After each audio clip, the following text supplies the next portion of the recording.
오늘 우리에게 허락된 하나님의 말씀 보겠습니다. 여호수아서 9장 16절에서 27절 보겠습니다. 여호수아 9장 16절에서 27절입니다.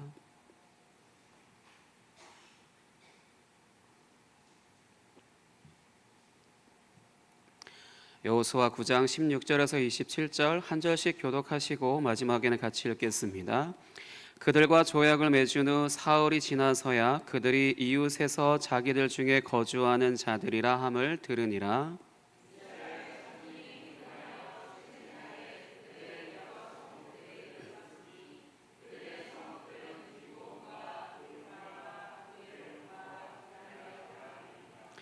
그러나 회중 족장들이 이스라엘의 하나님 여호와로 그들에게 맹세했기 때문에 이스라엘 자손이 그들을 치지 못한지라.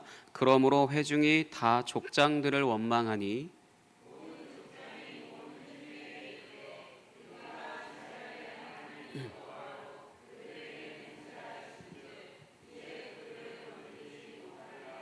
우리가 그들에게 맹세한 맹약으로 말미암아 진노가 우리에게 임할까 하노니 이렇게 행하여 그들을 살리리라 하고,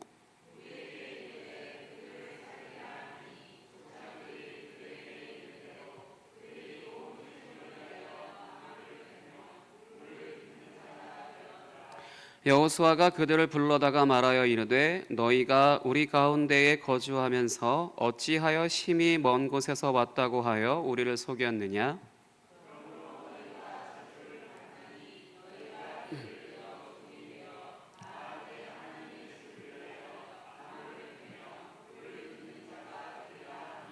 그들이 여호수아에게 대답하여 이르되 당신의 하나님 여호와께서 그의 종 모세에게 명령하사 이 땅을 다 당신들에게 주고 이 땅의 모든 주민을 당신들 앞에서 멸하라 하신 것이 당신의 종들에게 분명히 들리므로 당신들로 말미암아 우리의 목숨을 잃을까 심히 두려워하여 이같이 하였나이다.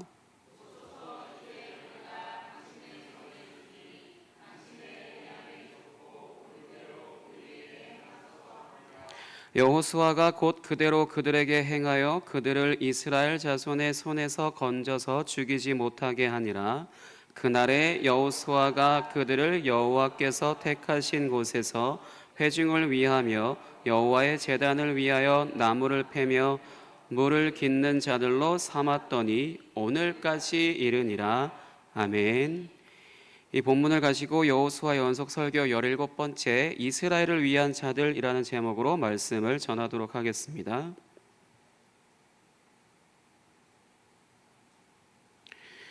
우리가 지금 계속해서 보고 있는 이 여호수아서의 이제 가장 중요한 특징 중에 하나는 바로 계속해서 언급되고 있는 헤렘이라고 하는 것일 겁니다.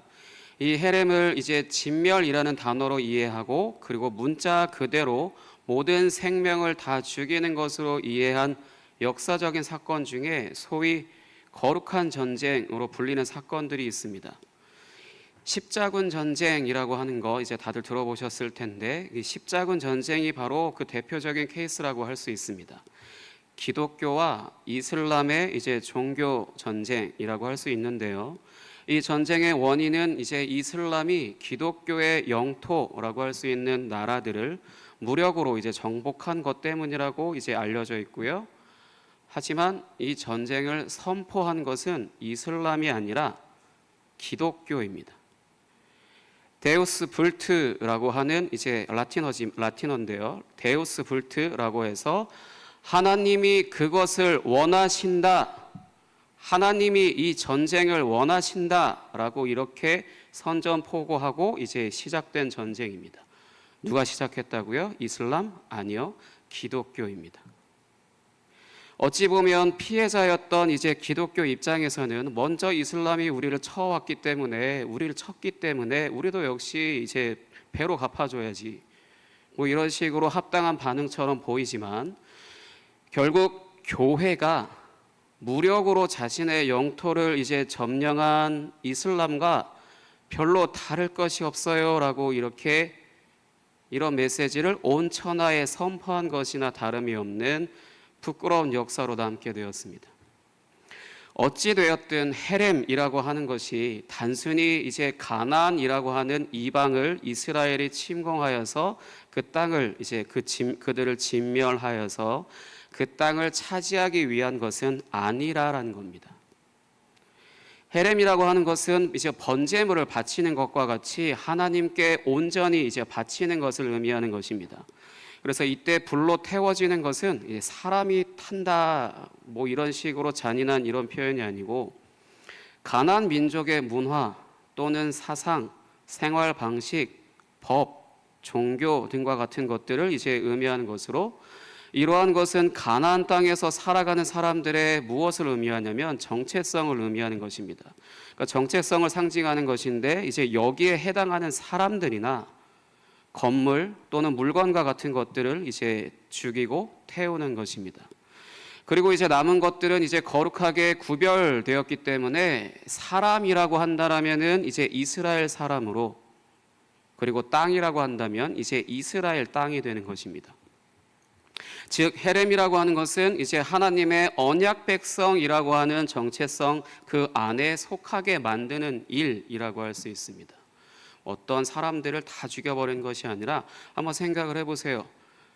죄는 미워하되 사람은 미워하지 말라라고 말씀하신 하나님이 죄에 속한 사람이라고 해서 다 죽여버려야 된다라고 말하는 건 뭐가 앞뒤가 맞지 않죠.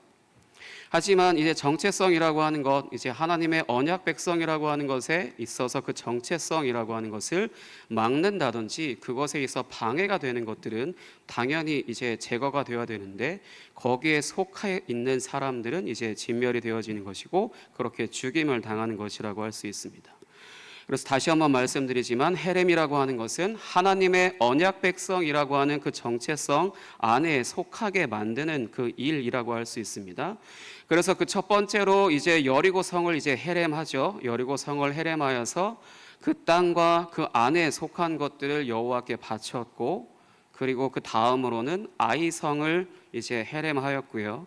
이때 이 아이성을 대표하는 인물인 왕을 하나님의 저주를 받은 것을 상징하는 형벌인 나무에 매달아 죽인 일을 행하였습니다. 굉장히 잔인해 보이지만 사실 왕이라고 하는 것은 그 나라의 정체성의 가장 최극치죠.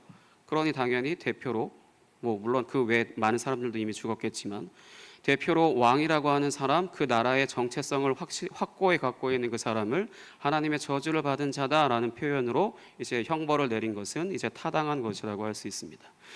그리고 난 후에 이제 에발산과 그리심산, 에발산과 그리심산에서 이제 율법을 낭독하게 되는 이제 이야기가 진행되어지는데, 이 율법을 낭독하게 되는 건 이 행동은 과거 모세가 명령한 것, 이제 축복과 저주를 에발산과 그리심산에서 이제 선포하라고 말씀하신 그 명령한 것을 이루는 모습이라고 할 수 있지만, 동시에 언약을 이제 갱신을 하는 것과 같아서요. 현재 여리고성과 이제 아이성이라는 두 개의 성만을 점령한 상태이지만 자신들이 왜 이 가나안에 들어왔는지를 이제 분명하게 보여주는 것이라고 할 수 있습니다. 이 이스라엘 백성들이 이 가나안에 들어온 이유, 그래서 헤렘을 하는 이유, 그래서 이 땅을 점령하는 이유는 자신들이 섬기는 여호와 하나님이 주신 율법을 통하여 살아가는 여호와의 언약 백성이라는 정체성을 가진 사람들이 살아가는 나라를 세우기 위한 것임을 이제 선포하는 것이라고 할 수 있습니다. 그래서 율법에 순종하여서 그 정체성을 유지하면, 이제 율법에 순종하는 것이 이제 여호와의 언약 백성이라고 하는 그 정체성을 유지하는 겁니다. 그렇게 그 정체성을 유지하면 복을 받아서 이제 번성하게 되고, 반대로 그 율법에 순종하지 않으면 그 정체성에서 배제, 그 정체성에서 제외, 그 정체성에서 제거되어서 진멸당한다 라는 것은, 결국 이스라엘이 가나안에 들어와서 헤렘을 행하는 이유가 여호와 하나님께서 다스리는 나라를 세우기 위해 가나안 민족들의 정체성을 이제 온전히 제거하고 그 가나안 땅에 하나님의 언약 백성이라고 하는 정체성을 가진 사람들로 꽉 채우려고 하는 것임을 알 수 있습니다. 그리고는 이제 지난주 이제 기브온 족속이라고 하는 그 어느 족속이, 가나안 족속이 먼 나라에서 온 것처럼 이제 행세하는 것에 속아서 그들과 조약을 맺은 내용이 이제 등장을 합니다. 이때 조약이라고 하는 것은 민족 간의, 민족과 민족, 나라와 나라, 이제 나라와 나라 간에 맺는 언약을 말하는 것인데, 최근에 미국과 이란이 이제 종전 협상을 했죠. 이제 그것과 비슷하다고 생각하시면 좋을 것 같습니다. 누가 주인이고 누가 속국인지, 물론 미국과 이란은 그냥 종전 협상을 하는 것이지만, 이것은 이제 누가 주인 국가이고 누가 이제 종속 국가인지 뭐 그런 것들을 맺는 것과 이제 맺는 것이라고 이제 생각하시면 좋을 것 같습니다. 문제는 다들 아시다시피 여호와께 묻지 않았다라는 겁니다.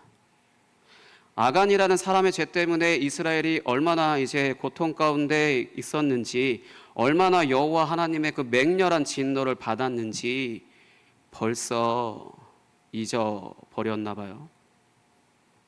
그러면 이제 본문으로 이제 들어가 보도록 하겠습니다. 오늘 말씀 16절에서 21절 읽어보도록 하겠습니다. 오늘 본문 16절에서 21절입니다.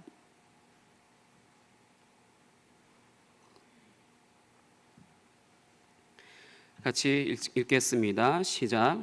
그들과 조약을 맺은 후 사흘이 지나서야 그들이 이웃에서 자기들 중에 거주하는 자들이라 함을 들으니라. 이스라엘 자손이 행군하여 셋째 날에 그들의 여러 성읍들에 이르렀으니 그들의 성읍들은 기브온과 그비라와 브에롯과 기럇 여아림이라. 그러나 회중 족장들이 이스라엘의 하나님 여호와로 그들에게 맹세했기 때문에 이스라엘 자손이 그들을 치지 못한지라. 그러므로 회중이 다 족장들을 원망하니 모든 족장이 온 회중에게 이르되 우리가 이스라엘의 하나님 여호와로 그들에게 맹세하였은즉 이제 그들을 건드리지 못하리라. 우리가 그들에게 맹세한 맹약으로 말미암아 진노가 우리에게 임할까 하노니 이렇게 하여 그들을 살리리라 하고 무리에게 이르되 그들을 살리라 하니 족장들이 그들에게 이른 대로 그들이 온 회중을 위하여 나무를 패며 물을 깃는 자가 되었더라. 아멘. 방금 읽으신 본문 이제 16절부터 21절은 이제 이렇게 자신들이 속았다라고 하는 것을 사흘이 지나서야, 사흘이 지났다라고 하는 것은 일정 시간이 지난 후에 알았다라는 겁니다. 곧바로 자신들이 실수한 것을 안 것이 아니라 조금 시간이 지난 후에, 이제 돌이킬 수 없는 시간이겠죠. 그 시간이 지난 후에 우리가 속았다라고 하는 것을 이제 알게 되었다는 거고, 그래서 이것을 확인하고 혹시 가능하다라면은 이들을 이제 쳐버리려고, 이들을 죽이려고 이제 군사를 이끌고 이제 사흘길이나 행군을 이제 한 이야기로 이제 시작이 됩니다. 그러나 18절에서는 보시다시피 이스라엘의 족장들이 여호와로 맹세를 하였기 때문에 그들을 치지 못한다라고 이제 말씀을 하고 있습니다. 이들의 지도자라고 하는 사람들이 무슨 짓을 했는지를 이제 분명하게 알 수 있는 장면입니다. 당시에 조약을 맺는다라고 하는 건 이제 우리가 뭐 구두 계약을 한다 뭐 이런 식으로 말해서 서로 사실 말만 해도 그 약속은 지키는 것이지만, 이때 당시에 이제 조약을 맺는다라고 하는 것은 반드시 말로 그냥 하는 것이 아니라 자신들이 믿는 신을 앞세워서 이제 하는 것이었기 때문에 여호와께 묻지도 않고 여호와의 이름을 무단으로 사용하여서 이제 그들과 조약을 맺었다라는 겁니다. 그러니 이것이 어떤 이제 의도가 되냐면 여호와 하나님의 주권을 무시하는 거고요. 그리고 이제 무단으로 이제 여호와의 이름을 사용하는 여호와께는 굉장히 모욕적인 이제 일이라고 할 수 있습니다. 아이성을 이제 처음 치러 갈 때와 이제 크게 다를 것이 없는 상황이죠. 그때는 이제 여호와 하나님을 의지하지 않고 우리들의 힘으로 충분히 점령할 수 있다. 당시에 이제 이스라엘 군사들이 이제 민수기나 출애굽기에 보면 총 몇 명으로 기록되어져 있냐면 60만 명입니다. 60만 명이라고 하는 그 군사 중에 몇 명을 보내죠? 3천 명만 보냅니다. 이제 그 정도만 가도 보내도 이제 우리가 충분히 이길 수 있다. 뭐 이런 식으로 교만한 마음으로서 이제 표현했던 것들이 이번에는 여호와 하나님 없이 이제 그 이름으로 이제 다른 민족과 이제 무단으로 조약을 맺은 것으로 이제 나타난 것입니다. 이것이 결코 가벼울 수 없는 것은 방금 말씀드렸다시피 이제 무단으로 사용했다라고 하는 것도 있지만, 당시에 언약을 맺는다는 것, 조약으로 나와 있죠. 이제 언약을 맺는다라고 하는 건 이게 쉽게 물을 수 있는 것이 아닙니다. 그냥 우리가 좀 잘못했네요, 이제 물읍시다, 뭐 이런 식으로 이런 절차가 따로 있는 것이 아니라, 약속을 했고 언약이 끝났다라고 한다면 반드시 지켜야만 하고요. 만약에 이것을 어길 시에는 무엇을 내놓아야 하냐면 생명을 내놓아야 합니다. 이 당시에 언약이라고 하는 것은 서로 생명을 담보로 이제 맺는 것이기 때문에, 실수로 했든 뭘로 했든 진짜로 했든 어긴다라고 한다면은 대가로 생명을 내놓아야 되는 겁니다. 그러니 이제 어떻게 할 수가 없겠죠. 그리고 또 여기에 그동안 성경이 하나님을 어떻게 표현하죠? 여호와 하나님이라고 표현을 합니다. 여호와라고 하는 이제 이 표현은 어떤 표현이냐면, 하나님이 언약에 신실하신 분이시다, 하나님은 약속을 하셨으면 반드시 지키는 분이시다, 이런 것들을 계속해서 말씀하는 것이었기 때문에, 이스라엘 지도자들이 이제 여호와께 묻지 않았다라고 하더라도 여호와의 이름으로 이제 조약을 맺었으니까 반드시 지켜야만 하는 겁니다. 만약 그렇지 않다라고 한다면, 언약에 신실하신 하나님, 약속을 했으면 반드시 지키시는 하나님, 약속은 반드시 지킨다라고 하는 이 여호와 하나님의 명성이 땅에 떨어져 버리죠. 그러면 이제 명예가 떨어지는 것은 무엇과 같냐면 죽음과 마찬가지이기 때문에, 이제 이스라엘 백성들은 반드시 이 언약을 무조건 지켜야만 합니다. 그래서 이때 이스라엘 백성들은 이제 지도자들을 원망하죠. 왜냐하면 이러한 백성들의 원망은, 이제 이스라엘 백성들이 이제 지도자들을 원망하는데, 이러한 백성들의 원망은 이제 과거 광야에서 여호와를 이제 원망하여서 여호와의 진노를 샀던 그 장면들을 이제 생각나게 하지만, 이제 이번에는 백성들이 잘못한 게 아니라 누가 잘못했죠? 지도자들이 이제 잘못한 것이라서 이제 자연스러운 현상이라고 할 수 있습니다. 근데 왜 백성들이 원망을 했을까요? 기브온 족속을 치지 못한다, 우리가 전쟁을 해서 이들을 진멸시키지 못한다라고 하는 것은 결국 자신들이 얻을 수 있는 땅과 전리품이라고 하는 것, 전쟁으로 인해 이제 유익을 얻을 수 있는 것들이 적어진다라는 것을 이제 의미하는 것이기 때문입니다. 이스라엘의 족장이라고 하는 지도자들이 해야 하는 일은 여호와 하나님의 뜻대로 백성들을 이제 잘 이끄는 것인데, 이거 하라고 세웠잖아요. 다른 거 하라고 시킨 게 아니라 이거 하라고 세웠잖아요. 여호와 하나님의 뜻대로 백성들을 잘 이끌어라 라고 이렇게 이거 하라고 세워진 사람들이 이제 제대로 못한 것이니까 당연히 원망을 들어야죠. 오늘날에도 사실 교회 공동체 안에서 사역과 봉사의 자리에 세워지는 이들이 잘하는지 못하는지를 판단하는 기준이 바로 이제 이것이라고 할 수 있습니다. 하나님의 뜻대로 하면 잘하는 것이라고 할 수 있습니다. 하나님의 뜻대로 한다면요. 이것에 대해서 이제 명확한 기준이 이제 나타나는 것이 오늘날 이제 신약 시대를 살고 있는 이제 우리에게 이제 어떤 말씀이 이제 기준이 될 수 있냐면, 요한복음 10장에 기록된 선한 목자를 통하여서 알 수 있습니다. 이제 성경에 나와 있는 지도자라고 하는 사람들, 교회 안에서 이제 뭐 봉사나 사역이라고 하는 것을 통하여서 이제 하는 사람들이 어떤 기준을 갖고 살아야 되는지, 어떠한 기준을 갖고 해야 되는지 말씀을 통해 확인해 보도록 하겠습니다. 요한복음 10장 12절에서 15절 보도록 하겠습니다. 스크린을 참고하시고요. 요한복음 10장 12절에서 15절입니다.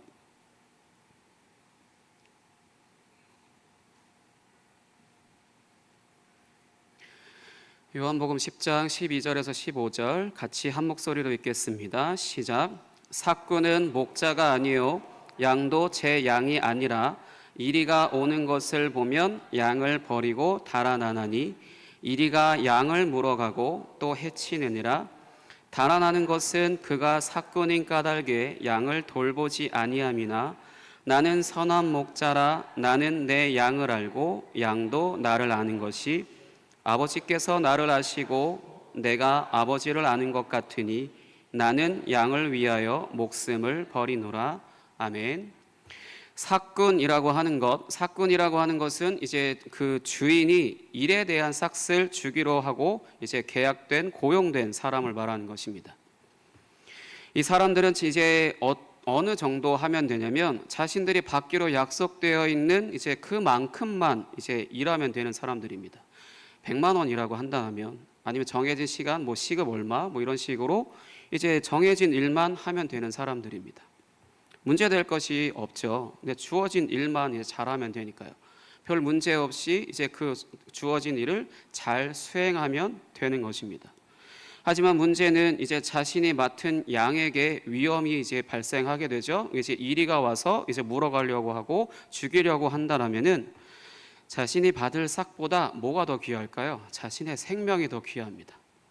그러니 당연히 이제 도망간다라는 거죠. 근데 사실 잘못된 건 아니라고 할 수 있습니다. 당연한 결과라고 할 수 있어요. 왜냐하면 돈을 뭐 몇백만 원에 내 생명을 걸 필요는 없잖아요. 그렇기 때문에 이제 자연스럽게 그 자리를 이제 피하게 되는 거죠. 사꾼이라고 한다면. 하지만 예수님은 자신을 그런 사꾼보다 더 나은 선한 목자라고 이제 말씀을 하시는데, 이 선한 목자는 양을 위하여서 목숨을 버린다라는 겁니다. 왜 그럴까요? 왜 선한 목자는 양을 위하여서 목숨을 버릴까요? 왜요? 사랑하기 때문입니다. 양을 사랑하기 때문에 자신의 목숨도 버린다라는 겁니다. 내 가족이니까요. 내가 잠깐 맡은 사람들이나 잠깐 봐주는 사람이 아니라 내 가족이니까요. 사랑하니까요. 사랑하니까 자신의 목숨도 양을 위하여서 버린다라는 겁니다. 하지만 그렇다고 해서 여기서 예수님은 이제 자신이 양을 위해서 죽을 수도 있다라는 것을 말씀하시는 것이 아니라, 죽음이라고 하는 것이 바로 하나님의 사랑을 가장 잘 나타낸다라는 겁니다. 죽는 것이 하나님의 사랑을 잘 나타낸다라는 겁니다. 이때 죽는다라고 하는 것은 대신 죽는다는 것을 말하는 겁니다. 대신 죽는다라고 하는 것이 사랑의 최고치인 거고, 이 죽음이라고 하는 것이 하나님의 사랑을 가장 잘 나타낸다라는 것입니다. 그러니 사실 지도자라고 하는 사람들이 하나님의 뜻대로 백성들을 잘 이끈다라는 것은 예수님이 죽음이라는 것으로 하나님의 뜻을 이루시는 사랑을 나타내는 것과 같이 단순히 주어진 일만 잘하는 것이 아니라 하나님의 사랑을 가지고 일하는 사람이 일을 잘하는 사람이라는 겁니다. 내게 맡겨진 일을 잘 수행하고 제때 잘하고 이걸로 잘한다라는 평가를 받는 것이 아니라 하나님의 사랑을 가지고 일하는 사람이 잘하는 사람이라는 겁니다. 무슨 일을 맡기든 탁월하게 잘 해내는 사람이 잘하는 사람이 아니라 결과와 상관없이 그 과정 가운데 하나님의 사랑을 가지고 일하는 사람이 일을 잘하는 사람이고, 그런 사람을 통하여서 하나님이 일하신다는 거죠. 이스라엘 족장들은 이것에 실패하였고 자신들의 뜻대로 이제 결정하였다가 백성들의 원망을 듣게 되고 이스라엘을 위험에 빠뜨리게 됩니다. 자기 양들을 이제 무언가 이제 이리에게 입 가까이로 이제 움직였다라고 할 수 있을 정도로 이스라엘을 위험에 빠뜨리게 된 겁니다. 이 과정에서 또 지도자들은 자신들이 무엇을 잘못했는지는 이제 말씀을 통해서 알고 있는 것을 확인하셨지만, 잘못했다고 해서 고개를 숙이거나 뭐 그렇게 하는 잘못을 인정하는 모습은 절대 보이지 않고요. 어떻게 해서든 이제 해결하려고만 하는 이제 모습을 이제 말씀을 통해서 확인하셨습니다. 이것은 이제 무엇을 잘못한 사람들의 이제 전형적인 이제 보편적인 모습이라고 할 수 있습니다. 자신의 잘못이 드러났으면 가장 먼저 뭘 해야 되죠? 머리를 숙여서 이제 사과를 해야 되는데, 그러기보다는 이제 핑계와 변명을 늘어놓거나 이제 그렇게 계속해서 말을 이렇게 저렇게 말하면서 어떻게든 수습을 하려고만 합니다. 그렇게 수습이 되면, 왜 그렇게 수습을 하려고만 하냐면 그게 수습이 잘 돼서 이제 일이 결과가 다행으로 끝나면 이제 그걸로 자신의 잘못을 정당화하기 위해서요. 거봐 아무 일 없었잖아, 이런 식으로요. 이 지도자들의 이제 수습은 이제 그들 이제 기본 족속을 이제 죽이면 자신들이 실수로 한 그 맹세로 인해서 여호와께서 진노하실 수도 있기 때문에 그들을 살릴 수밖에 없다. 하지만 나무를 패고 물을 깃는 자가 이제 되게 하자. 그렇게 해서 이제 이런 결과를 이제 이런 결정을 하였습니다. 여기서 이 나무를 패고 물을 깃는 자라고 하는 것은 당시에 여자들이 하는 일입니다. 여자들이 하는 일로 알려졌습니다. 그래서 여자분들이 들으시면 굉장히 기분 나쁘실 말이긴 한데요. 이렇게 여자들이 이제 하는 일을 기본 족속에게 하도록 한다라고 하는 것은 기본 족속 사람들 전체를 여자로 여기는 것과 같은 이제 굉장히 치욕적인 결정이라고 할 수 있습니다. 이제 본문 22절과 23절 이제 계속해서 읽도록 하겠습니다. 본문 22, 23절입니다.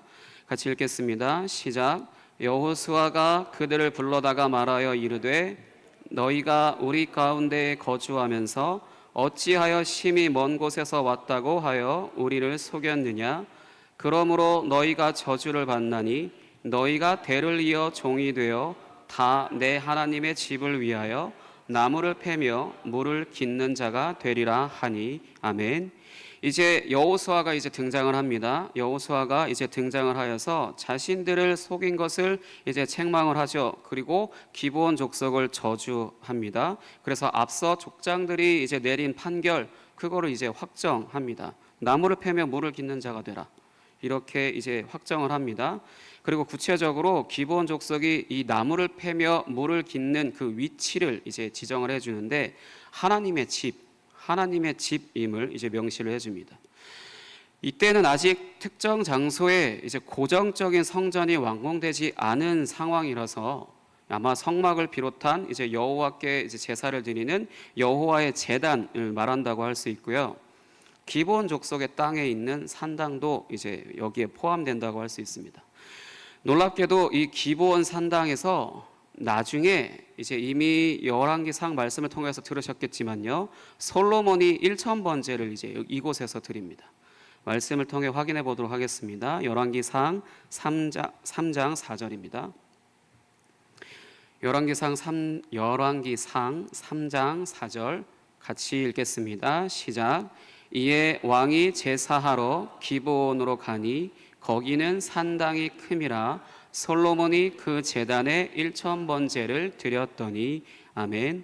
아직 이제 여호와의 성전이 이때도 건축되지 않은 상태였기 때문에 이제 여호와께 제사를 드리는 그 제단 중에 가장 크다고 할 수 있는 이제 기브온 족속의 땅인 그 안에 있는 이제 산당에서 이제 솔로몬이 1000번제를 드린 것입니다. 이 말씀을 통해서 확인할 수 있는 건 여호수아서 말씀에서 이 저주를 받아서 이제 나무를 패고 이제 물을 깃는 자가 된다라고 하는 것을 상당히 오랜 시간 동안 이제 계속해서 해왔다라는 것입니다. 이제 하나님의 집에서 나무를 패며 물을 깃는 그 종으로서 굉장히 오랜 시간 동안 계속해서 해왔다라는 것입니다. 그렇게 살았다라고 하는 것을 이제 확인할 수 있습니다. 그러면 본문 24절부터 27절 계속해서 일제 읽도록 하겠습니다. 24절부터 27절입니다. 같이 읽겠습니다. 시작. 그들이 여호수아에게 대답하여 이르되 당신의 하나님 여호와께서 그의 종 모세에게 명령하사 이 땅을 다 당신들에게 주고 이 땅의 모든 주민을 당신들 앞에서 멸하라 하신 것이 당신의 종들에게 분명히 들리므로 당신들로 말미암아 우리의 목숨을 잃을까 심히 두려워하여 이같이 하였나이다. 보소서 이제 우리가 당신의 손에 있으니 당신의 의향에 좋고 옳은 대로 우리에게 행하소서 한지라. 여호수아가 곧 그대로 그들에게 행하여 그들을 이스라엘 자손의 손에서 건져서 죽이지 못하게 하니라. 그날에 여호수아가 그들을 여호와께서 택하신 곳에서 회중을 위하며 여호와의 제단을 위하여 나무를 패며 물을 깃는 자들로 삼았더니 오늘까지 이르니라. 아멘. 이 24절부터 27절의 말씀에는 이제 기브온 족속이 여호수아에게 왜 이스라엘을 속였는지 이제 이유를 말하죠. 근데 놀랍게도요, 전쟁을 자신들의 눈으로 보고 우리도 저렇게 될까 두려워서이면 합당하다 할 수 있는데 그게 아닙니다. 모세에게 명령하셨고, 이제 그래서 모세에게 명령을 하셨고, 이 땅을 이제 다 이스라엘에게 주겠다라고 하는 그 말씀을 이 기브온 족속이 들었다라는 겁니다. 그래서 그때부터 이제 두려워하게 되므로 이제 목숨을 잃을까봐 이제 두려워하다가 이제 와서 속여서 조약을 맺은 거라고 지금 이야기하는 것입니다. 그러니까 자신들이 죽을까 두려워서 생명을 보존하기 위해서 이제 한 일이라고 이제 말하죠. 그러면서 여호수아에게 당신이 옳은 대로 행하소서라고 이제 이렇게 말을 합니다. 이건 뭐와 같냐면 재판장에 서서 이제 어떤 판결이라도 내가 다 수용하겠습니다. 어떤 판결이 내려져도 내가 다 수용하겠습니다라고 이렇게 말하는 것과 같습니다. 그래서 여호수아는 이 기브온 족속을 죽이지 않고 이제 살리기로 하였고 하나님의 집에서 섬기는 종으로 이제 살게 하였습니다. 이렇게 가나안 족속 중에 하나가 이스라엘과 함께 살아가게 되었습니다. 좋은 일일까요? 안 좋은 일일까요? 생명을 죽이지 않았다라는 것에 있어서 좋을 것 같지만 이방 민족이라고 하는 것을 갖고는 또 아닌 것 같고요. 라합에 이어서 이제 또 하나의 이방 사람들이 이제 이스라엘에서 살아가게 된 것인데 사실 라합과는 이제 본질적으로 다르다라고 할 수 있습니다.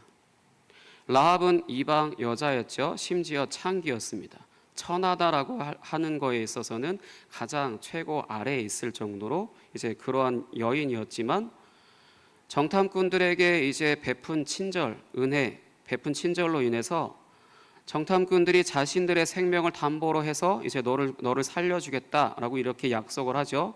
그래서 대신 이제 헤렘을 당해주는 것으로 라합이 여호와께 바쳐졌어요. 라합이 여호와께 바쳐져서 이스라엘 남자와 결혼을 합니다. 이스라엘 남자와 결혼을 했다는 것은 이스라엘의 이제 그 정체성에 속하게 되었다는 거고요. 그래서 심지어 다윗 왕의 족보에 들어갑니다. 그리고 더 나아가서 예수 그리스도의 족보에까지 이제 이름이 올라갑니다. 하지만 기브온 족속은 이제 이스라엘을 속이죠. 이스라엘을 속여서 이제 조약을 맺습니다. 그래서 영원히 잠시 동안이 아니라 영원히 이스라엘 안에서 이제 종으로 살아가게 된 것입니다. 이스라엘의 영토 안에서 살아가지만 정작 하나님의 언약 백성이라고 하는 그 정체성을 갖지 못하고 기브온 족속이라고 하는 그 정체성을 계속해서 가지고 살아가게 된 것입니다. 이러한 정체성은 왜 중요하냐면 나중에 사울 왕이 다스리던 때에 이것도 역시 사무엘하 이제 말씀을 들으실 때 들으신 겁니다. 사울 왕이 다스리던 때에 이제 서로에게 큰 피해를 이제 입히는 사건이 터져버리게 됩니다. 말씀으로 확인해 보겠습니다. 사무엘하 21장 1절에서 2절입니다. 사무엘하 21장 1절에서 2절.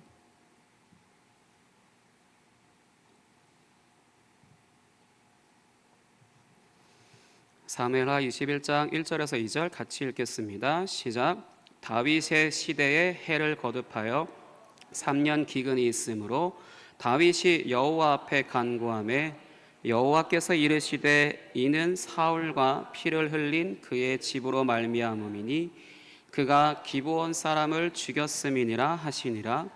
기브온 사람은 이스라엘 족속이 아니요 그들은 아모리 사람 중에서 남은 자라.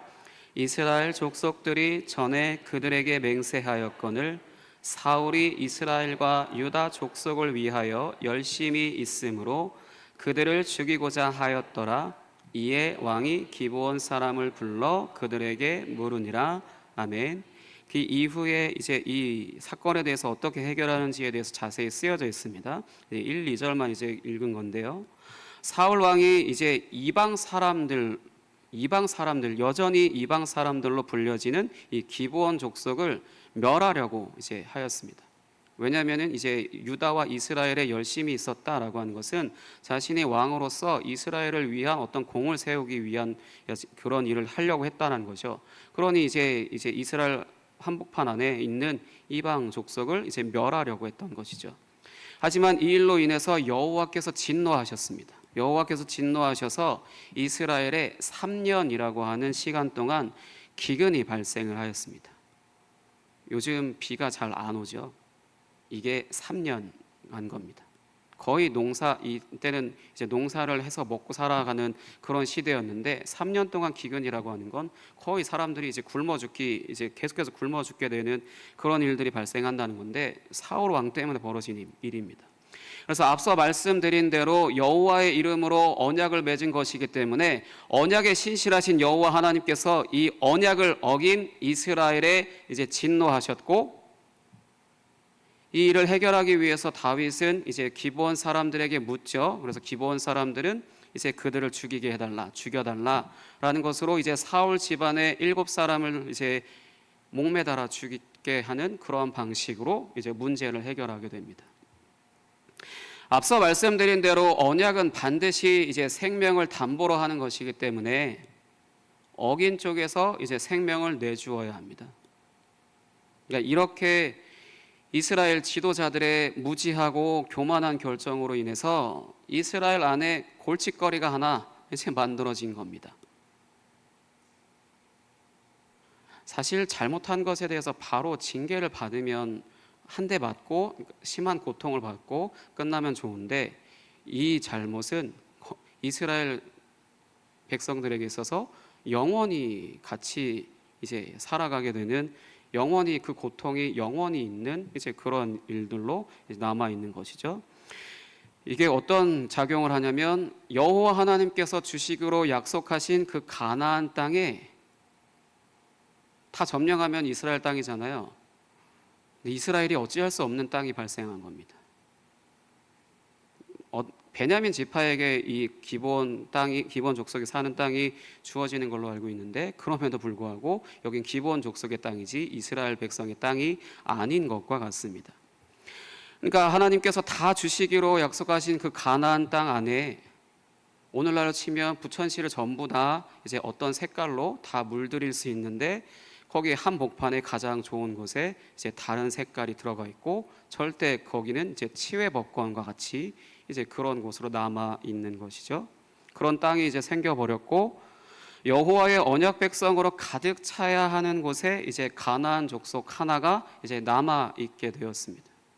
그래서 사실 하나님께서 이제 가나안 백성들을 다 진멸하라라고 말씀하신 건 그들의 정체성이 여전히 살아 있으면 주변을 다 오염시킬 수 있기 때문에 다 진멸하는 것으로 여호와의 언약 백성들만 이제 그 안에 살아가도록 이제 의도하신 것인데, 그게 이제 실패하게 되죠. 그래서 한복판에 이제 어느 특정한 지역에 가나안 정체성이 여전히 남아 있는 겁니다. 그러니까 여호와 하나님께 묻지 않고 어떤 일을 우리가 추진하게 될 때 같이 상의해야 되는 사람들과도 이제 사실 상의를 해야 일을 진행하는 것에 있어서 무리가 없고, 다시 그 일을 번복하거나 다시 어떻게 해야 되는 일이 벌어지지 않잖아요. 이제 그런 것과 마찬가지로 여호와 하나님께 묻지 않은 것은 이것보다 더한 건데, 그러니까 여호와 하나님께 묻지 않고 자신들의 뜻대로 행한 것에 대한 결과는 영원히 이스라엘 안에서 이방 족속이 이제 살아가게 된 것입니다. 그러면 이제 이들의 여호수아서 이제 이후의 이제 역사를 이제 살펴보도록 하겠습니다. 이제 이 기브온 족속이 이제 이스라엘 안에서 이제 어떻게 이제 살아가고 있고 살아가게 되는지.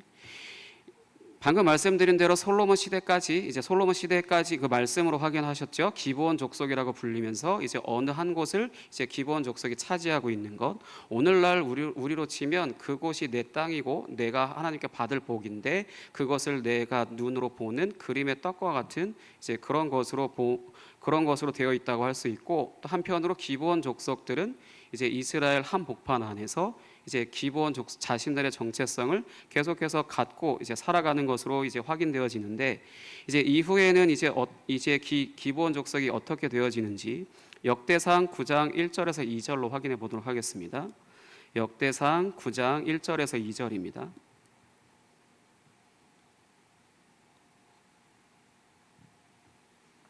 같이 읽겠습니다. 시작.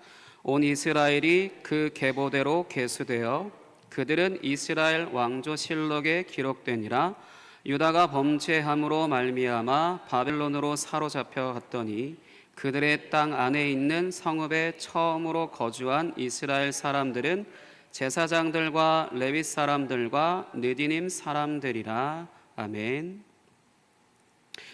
여기서 혹시 기브온이란 단어 혹시 읽으셨나요? 방금 기브온 족속이라고 하는 단어 혹시 읽으셨나요? 방금 읽으신 이 말씀에서 성경은 어느 순간 이 기브온 사람, 기브온 족속이라고 하는 사람들을 다르게 부르기 시작했는데 뭐라고 불렀을까요? 방금 읽은 이 말씀에서 느디님 사람이라고 이제 부르기 시작하였습니다. 방금 읽으신 말씀은 어떤 말씀이냐면 바벨론 포로기를 이제 거치고 돌아온 사람들의 이제 그 목록을 이제 기록을 한 겁니다. 그래서 8장까지는 이제 그 사람들의 족보를 이제 아담으로부터 시작해서 이제 쭉 기록한 것이고, 이제 그래서 8장에 기본 사람들에 대한 내용이 이제 8장까지 기록이 되어지고요. 9장에서부터는 이제 기본 사람들을 느디님 사람으로 이제 부르기 시작을 한 겁니다.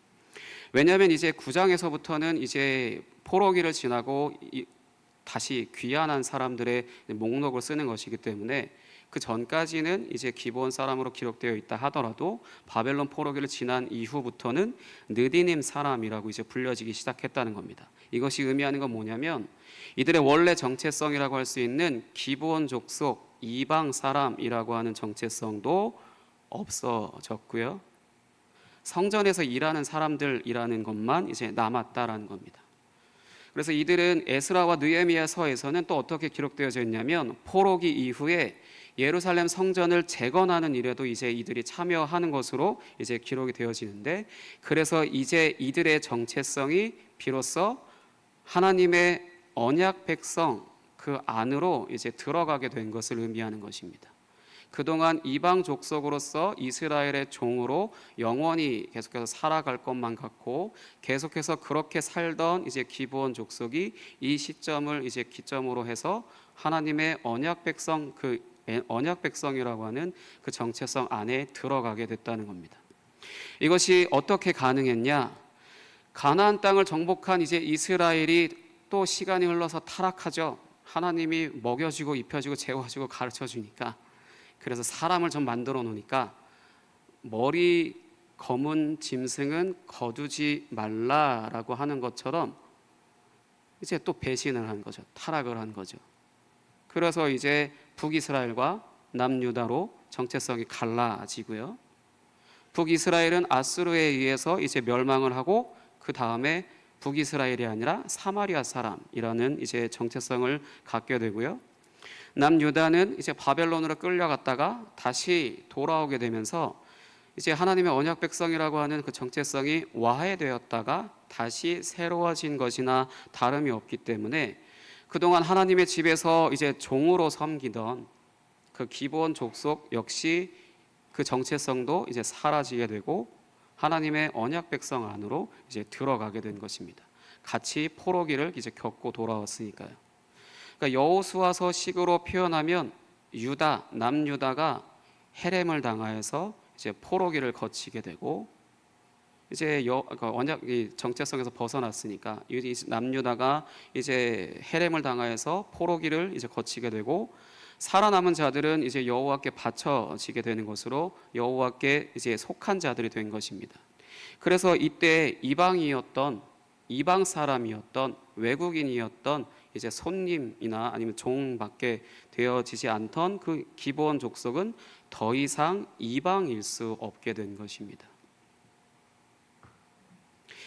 이런 식으로 오늘을 살아가는 우리 또한 하나님의 언약 백성이라고 하는 그 정체성을 얻은 것이라고 할 수 있습니다.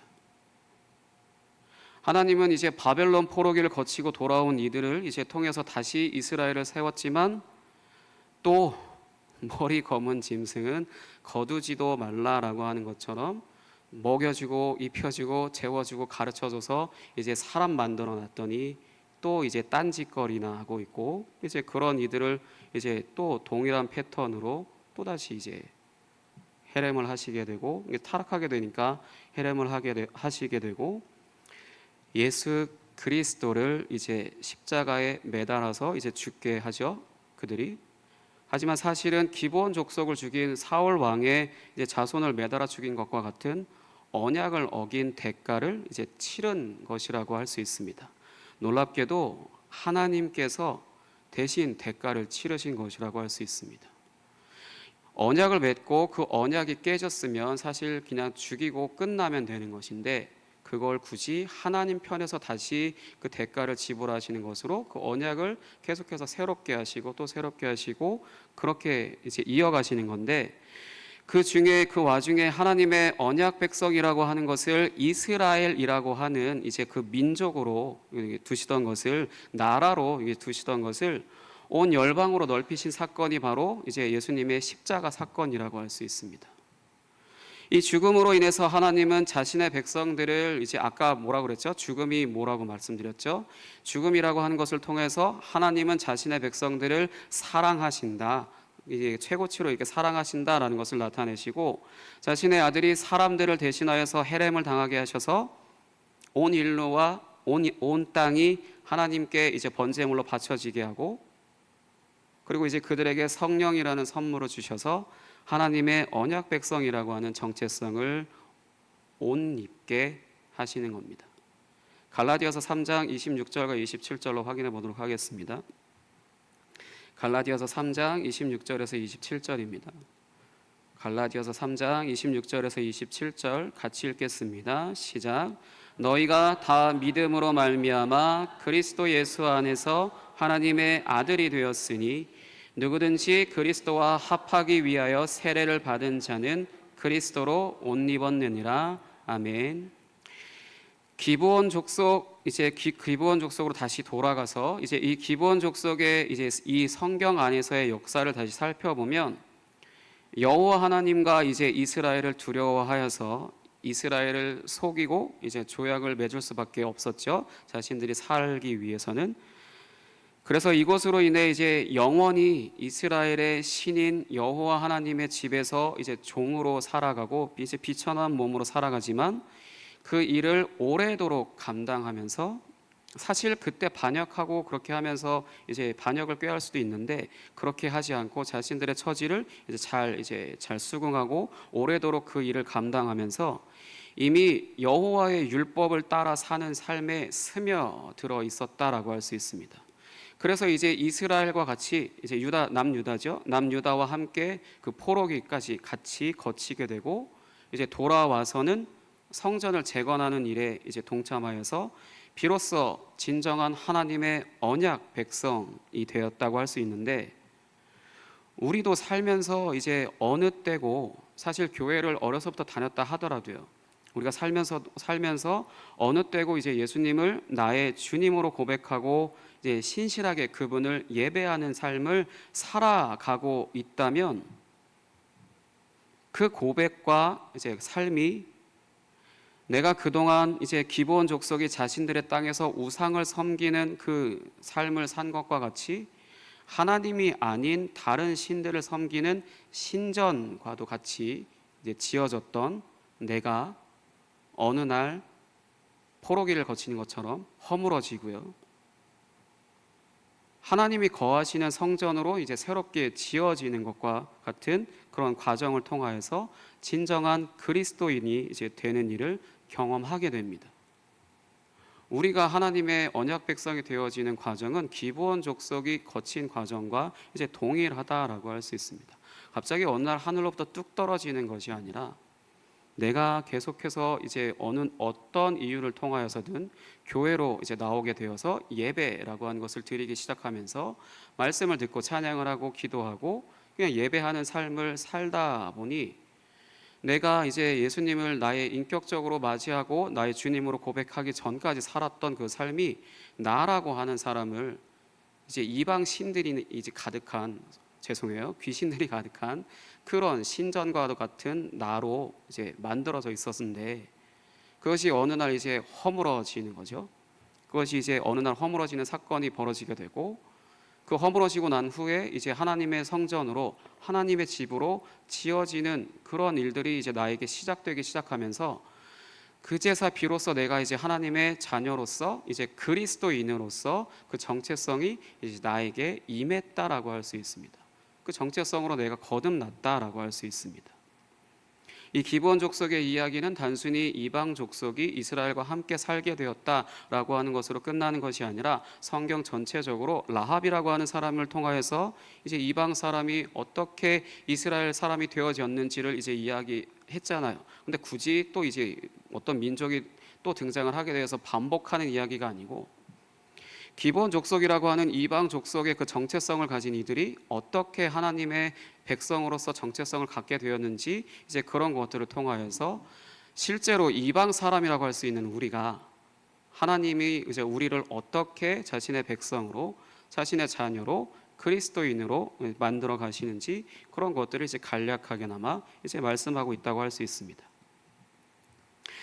그러면 이제 말씀을 마치도록 하겠습니다. 하나님의 자녀라는 것, 그리고 그리스도인이라고 하는 정체성은 교회를 나온다고 해서 자연스럽게 주어지는 것이 절대 아니다라는 겁니다.